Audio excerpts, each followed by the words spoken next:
This is 40k Today. More fun than a Games Workshop release party, and with a higher nerd count.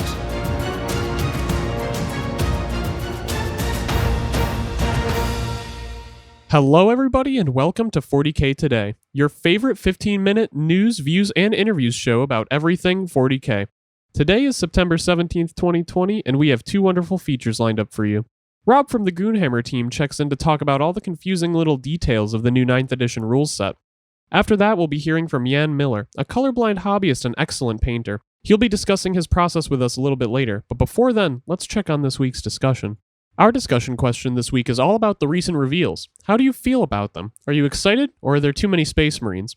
Overall, we've got a lot of positive comments, and it seems a good majority of you are pretty excited no matter what. There was one comment that resonated with me, however. Tom said, "Everything they make looks amazing. The only problem I have is I only really have time to build, paint, and play one army at a time." I agree with Tom on this one. All the new stuff that's been coming out looks amazing. GW is definitely putting in the work. Be on the lookout for next week's discussion question on our Facebook at 40k Today. Okay, on to our first guest. This first feature is all about the rules, and before we get into it, I just wanted to address a recent addition to the rules. With the coming of the new codexes, there's going to be a new core keyword, and this affects how auras work. For instance, a model or unit can only receive the effect from an aura if they have the core keyword. Additionally, the character that is projecting the aura cannot benefit from it. There's an article on the Warhammer community page named Core Units and Characters that goes in depth on the subject, and I highly recommend checking it out if you haven't already. Now that that's out of the way, I'd like to introduce our first guest, Rob from the Goonhammer team. Goonhammer is a wonderful resource for new players and advanced players alike, and they know all there is to know about playing 40k.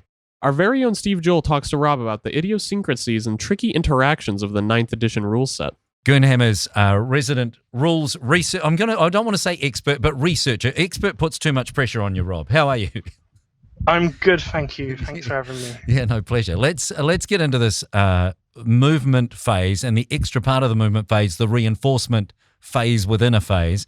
So the question that I've seen come up a lot is if someone's got a strat, say to do with obliterators, that drop down, and then you've got a strat that can target them, what happens when and how do you work it out with where is the end of the movement phase judged to be now? I think the end of the movement phase is after reinforcements have come in now, and it is very confusing because a lot of the abilities to come in still say at the end of the movement phase you bring this unit in, but you bring those units in now during the reinforcement step of the movement phase. Right. So those abilities now there was an FAQ for 8th where you couldn't trigger end of phase things in the end of phase moment, but now that it's all happening in the reinforcement step, it's hard to argue that you're at the end of the phase now and the FAQ is gone. So if a unit has an ability that they can pop,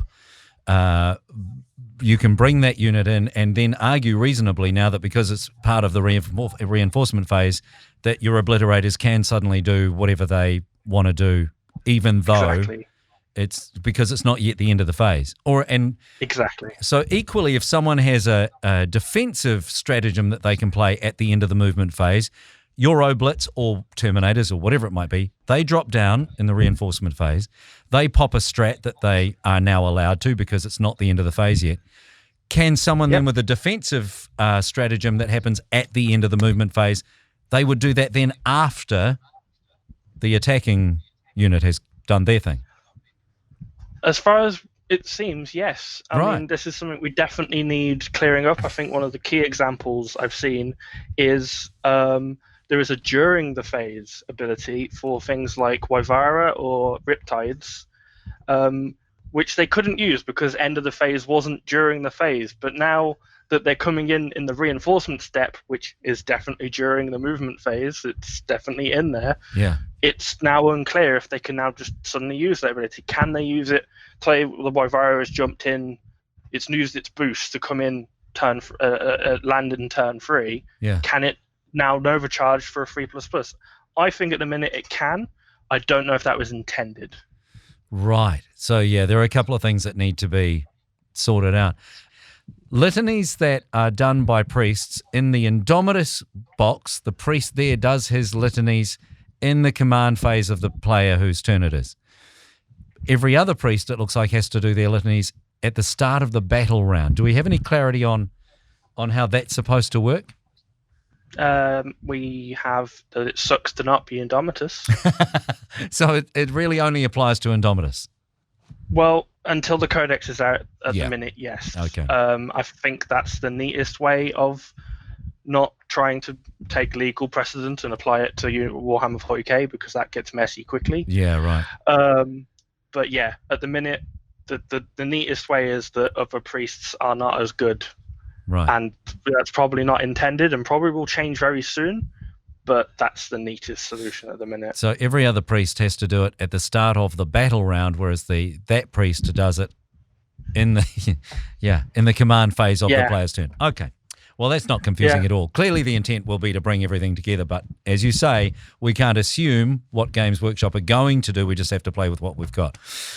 Pretty much. So the other question that has come up is around the Judiciar. I have this because I'm a Space Wolves player and I have the Judiciar in my army. I'm also going to a tournament soon, and there are a bunch of White Scars players and some Ultramarines. Because it's, pretty and new, lots of people are bringing the Judiciar for his ability to make a unit fight last. But what does that mean? I had someone arguing that the Judiciar's wording means that a unit actually fights last and you can't interrupt with 2 CP. How do you feel about that? I feel that you can interrupt with 2 CP, mostly because the Judiciar's ability saying that a unit cannot fight until all of the eligible units is fought is exactly the same as the charging units fight first rule, where it says that you cannot select a unit and fight until after all units. And it's very well accepted that you can use the counteroffensive. Its entire purpose was to be used to interrupt charging units. Can now interrupt anyone. It's not just charging. It was changed in 9th to just after any enemy unit has fought, you can use that stratagem. So I don't think there's any. I don't think there's actually much wiggle room in the Judiciaire in that regard. Yeah. All right. So if you've got a Judiciaire, and the same would apply to the Armour of Russ, where you point at a unit and you say, okay, you fight last. What you actually are saying is you fight after charging units, and then someone can also interrupt after one of the opponent's units has fought anyway. So they can spend a 2 CP and they can just do a normal interrupt. Pretty much. I mean, you are making them burn 2 CP, and CP aren't as fraught a resource, but there is. And if you've got both, then you're making them pick.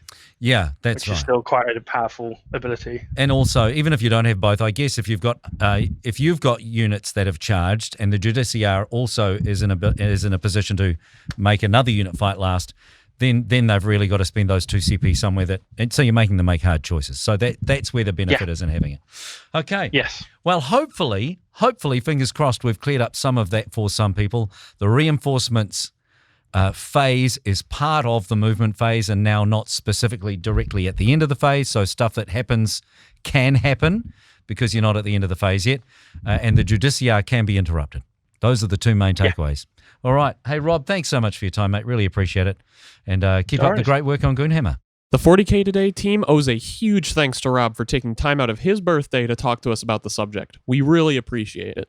Goonhammer is packed full of helpful articles and resources for playing 40K, and they were super helpful for helping me learn the game when I started up. I cannot recommend it enough. Coming up next, we'll be talking to a colorblind hobbyist about his painting process. Today's episode of 40K Today is brought to you by Frontline Gaming. Frontline Gaming is a one-stop shop for all your Warhammer hobby needs, discounted products, American-made gaming mats and terrain, and a full line of miniatures painting service and daily hobby content. And this can all be found at frontlinegaming.org. Welcome back. Our final guest of the day is Jan Miller, who is an extraordinary painter, but he does have to deal with being colorblind, just like myself. And as a person who's a bit colorblind, it is wonderful to see someone creating such amazing art even with that hurdle. Our own Tanya Gates got to chat with him about his painting process. I'm here today with Jan Miller, and we're going to talk a little bit about his amazing painting, but also we're going to talk a little bit about colorblindness in the hobby. So thank you so much for being on the show today. Thank you very much. So how did you get started in the hobby? It's been like most of us. It's been a thing that started when I was really, really young. My father introduced me to it was Conan the Barbarian first, and Yes. then Willow, and then all of these movies. Even back in the time, because I have to tell it to the audience, but basically I'm French, so we didn't have the movies translate. I had to listen to them in English, but basically it was so awesome that I really dig the movies and I fell in love. So since I'm young, my father was building a wooden sword for us when I was younger. So I was like doomed to be to love Dungeons and Dragons, all this stuff, and Warhammer. I was introduced to Warhammer really late, but basically I already started to paint before knowing Warhammer and all this stuff. Yeah. Well, fun fact, Conan is like really dear to my heart because my mom and we're like big Conan fans. So that's really cool that we have that in common, actually. Yeah, well, that's a great movie indeed. That's one of my Yeah. favorite. Yeah. Yeah. So before we get started on too many more questions, I just wanted to clarify for the audience a little bit about color blindness. So anybody who's experiencing color blindness may be experiencing it differently because there are different types of color blindness. So just because somebody is colorblind doesn't mean that they don't see color. They just might see it differently from how me or somebody else might be experiencing color. So as we go on through these questions, I would just like the listeners to keep that in mind. But yeah, let's get on to it. So a lot of painters have trouble settling on a color scheme. Like, it's probably one of the most difficult things when you're getting started on an army or a project. So I'm really curious, how do you go about choosing colors? So how do I determine? Basically, we are like everyone is saying. When you're starting an army, when you're starting painting some models, you go for what you like, and that's where I'm going. So that's the reason why I love all the colors, because I get myself trapped into the story, the fluff, and I start looking what I do like. Of course, I have some preferred colors because some colors I see better than others. So yellow is one of the colors I tend to go more for strange reason. Which this is a color I have hard time to see, but purple is one of my favorite color as well. So you'll see that a lot of my work has purple and yellow in them. And for my new project, I'll try to stop doing that to go somewhere else, like perhaps more green or more even if you've seen one of my latest work will be mostly skin based, and that's the reason. But basically going with what I like to see, what's strong, what strikes me, Yeah. visually. hmm Do you think that your painting process looks a little bit different from how I might paint or somebody else might paint? Yeah, totally, totally. Because sometimes a lot of people are asking me, how do I paint? What is the scheme of my color? What's the A, B, C, D, and to the Z for what I choose as the color choice, basically? And it's really striking me because every time it's like, guys, you should see that. You should see. Exactly, because you guys can see the colors and I don't. But Yeah. basically, the thing is that I have to do a lot of research before starting any project. So YouTube videos, I visit a lot of blogs. Instagram is one of my first place I have to go. I had to look at project to see how people do stuff.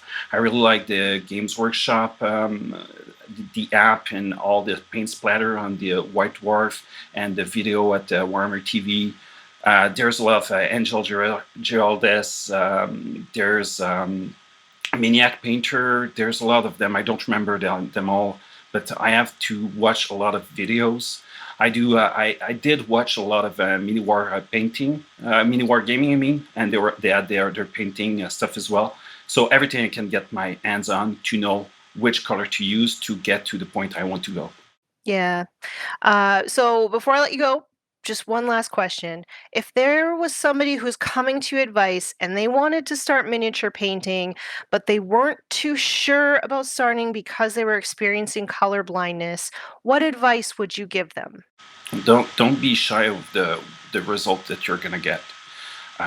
don't be shy to ask questions. I do ask a lot of questions. My spouse is like the best person because she's painting as well, and miniature, and I have to ask her what is this color, because sometimes the names on the pot is not like revealing, like sometimes you don't know what it is, like Incubi Darkness, for example. Yep. What the hell is that color? I don't know. I cannot see it. This is one of the strangest colors in my eyes, so I cannot tell. It could be, for me, it could be like a gray, it could be like a green, it could be like a black because it's so dark. So you people don't see that dark, but I do see that color really dark. So it could be mistaken as black, or as a black gray, or a green, or it could even sometimes be blue, strangely, because there's a lot of blue in that color as well, I think so. And so don't be afraid, do a lot of research. Don't be afraid about color theory. This is your best friend, basically. When you know the wheel of color, you're able to know where you're going. You know that if you're just going from the basis and you have your yellow, your blue, and your red, and mixing every one of them, what will be the result, and how much you need for each one of them, because this is the art part, how much you need to do the mix to go to some colors. Like for me, I will never be able to do the perfect green or the perfect brown, or even the orange, stuff like that. But don't be afraid. Go for it. Ask questions. And a lot of people are just shy. They think that people are going to judge them for what they're doing. And if you come look at my Instagram or sometimes you can see stuff I post on Facebook as well. You'll see that you can have some good results. I don't think I'm the best one, but I think I have some good results. I think that you have great results, and we're going to link all of your social media in our show notes below. Oh, thank you very everybody much. Can check it out. And trust me, listeners, you really do want to check it out. Thank you so much for being on the show today. Thank you, Tanya.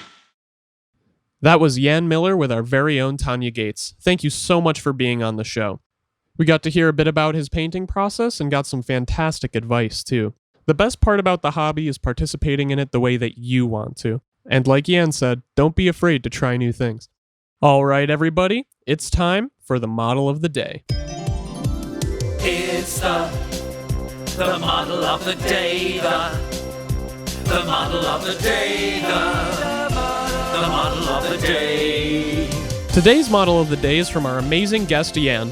These pink horrors take the concept of grimdark and turn it up to 11.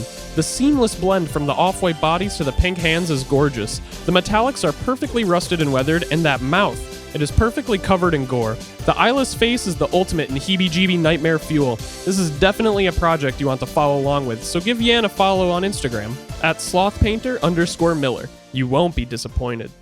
If you have a model or you've seen a model that you think should be featured on the show, be sure to send it to us or tag your Instagram posts with hashtag 40K2day.